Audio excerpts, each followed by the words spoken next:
अस्सलाम वालेकुम। आज की इस वीडियो के अंदर हम मुंह के छालों के बारे में बात करेंगे। इंग्लिश में इसको माउथ अल्सर्स भी कहा जाता है, इसके अलावा कैंकर्स भी कहा जाता है। हम बात करेंगे कि मुंह के अंदर छाले बनने की वजूहात क्या होती हैं और इसको आप बआसानी घर पे कैसे ट्रीट कर सकते हैं। मुंह में जो छाले बनते हैं उसकी मुख्तलिफ वजूहात हो सकती हैं। मुंह में मसूड़ों के ऊपर, मुंह की अंदर वाली साइड पे या ज़ुबान के ऊपर अक्सर छाले बन जाते हैं। उसमें से जो कॉमनेस्ट रीज़न है मुंह में छाले बनने की, वो एक्सीडेंटल बाइटिंग होती है कि जब आप खाना खा रहे होते हैं तो समटाइम्स आप अपनी ज़ुबान को या अपने जो मुंह की साइड वाली जगह होती है उसको चबा लेते हैं। उसकी वजह से फिर कट लग जाता है और उसकी वजह से फिर मुंह के अंदर छाले बन जाते हैं। दूसरी वजह बहुत ज़्यादा स्पाइसी या हॉट चीज़ों के खाने की वजह से भी मुंह के अंदर अल्सर्स बन सकते हैं। थर्ड रीज़न की अगर बात करें तो एक बहुत ही कॉमन जो प्रॉब्लम है वो मिनरल्स या विटामिन्स की डेफिशिएंसी है। उसकी वजह से भी लोगों को माउथ अल्सर का प्रॉब्लम हो सकता है, जैसे कि जिंक डेफिशिएंसी है, विटामिन B12 डेफिशिएंसी है, आयरन या फोलिक एसिड की डेफिशिएंसी है। इनकी वजह से भी मुंह के अंदर छाले बनने का प्रॉब्लम हो सकता है। इसके अलावा कुछ लोगों के अंदर स्ट्रेस या एंग्जाइटी की वजह से भी मुंह के अंदर छाले बनते हैं। और कुछ ऐसी कंडीशंस हैं जैसे कि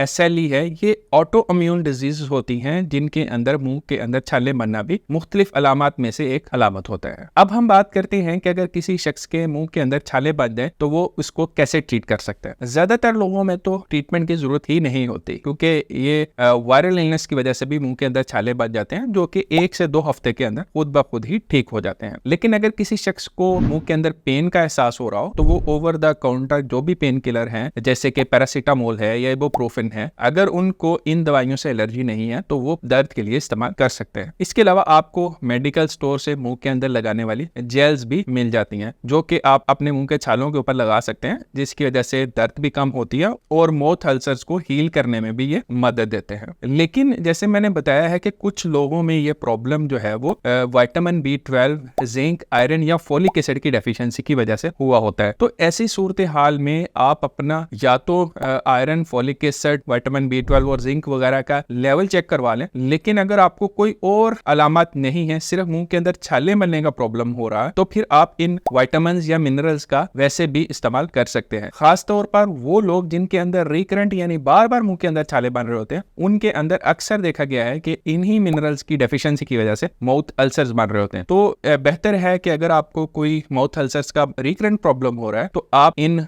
मिनरल्स या विटामिन को इस्तेमाल करके इनकी कमी को पूरा करके अपने आप को मुंह के छालों से बचा सकते हैं। इसके अलावा हाइड्रोजन पेरोक्साइड माउथ वॉश जो है वो भी मुंह के छालों के लिए काफी बेनिफिशियल होता है। जहन में रखें, hydrogen peroxide mouth wash, hydrogen peroxide एक इरिटेंट केमिकल होता है। आपने ये ख्याल रखना है कि आपने हाइड्रोजन पेरोक्साइड की वही फॉर्मुलेशन इस्तेमाल करनी है जो कि मुंह के अंदर इस्तेमाल की जा सकती हो। इसके अलावा अपनी हाइड्रेशन का ख्याल रखें। पानी की कमी की वजह से भी मुंह के अंदर छाले बनने का प्रॉब्लम हो सकता है। तो दिन के अंदर 8 से 10 गिलास रेगुलरली पानी पिएं और बहुत ज़्यादा स्पाइसी या इस तरह के खाने जो कि इरिटेशन करते हैं उनसे थोड़ा परहेज करें। स्पेशली जब आपको माउथ अल्सर्स का प्रॉब्लम हो तो तब ऐसे खाने बिल्कुल बंद कर दें। तो ये छोटी छोटी टिप्स हैं जिनके ऊपर आप अमल करके अपने मुंह के छालों का इलाज बआसानी कर सकते हैं। उम्मीद है इस वीडियो से आपको यूजफुल इन्फॉर्मेशन मिली होगी। अगली किसी और वीडियो में फिर मिलते हैं। अपना ख्याल रखिएगा। अल्लाह हाफिज।